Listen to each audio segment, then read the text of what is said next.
Ήξερες ότι τα μπλε μάτια στην πραγματικότητα δεν είναι μπλε? Ακριβώς για τον ίδιο λόγο που και ο ουρανός που βλέπουμε δεν είναι πραγματικά μπλε. Η απόχρωση των ματιών μας προέρχεται από την ήριδα, δηλαδή το χρωματιστό μέρος του ματιού μας, το οποίο αποτελείται από δύο επίπεδα. Το στρώμα, που είναι και το πρώτο επίπεδο, είναι αυτό που προκαλεί το χρωματισμό του ματιού μας. Το δεύτερο επίπεδο της ήριδας ονομάζεται χρωστικό επιθύλιο και περιέχει σε όλους τους ανθρώπους κάθε χρωστική ουσία.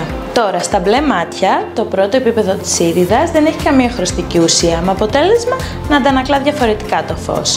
Οι ίνες που υπάρχουν μέσα στο στρώμα της ήριδας απορροφούν μεγαλύτερα μήκη κύματος του φωτός, με αποτέλεσμα να φαίνεται ότι έχουμε μπλε μάτια. Έτσι και στον ουρανό, το μπλε φως διαχέεται περισσότερο από τα άλλα χρώματα στην ατμόσφαιρα, με αποτέλεσμα να είναι το πιο εμφανές ορατό χρώμα.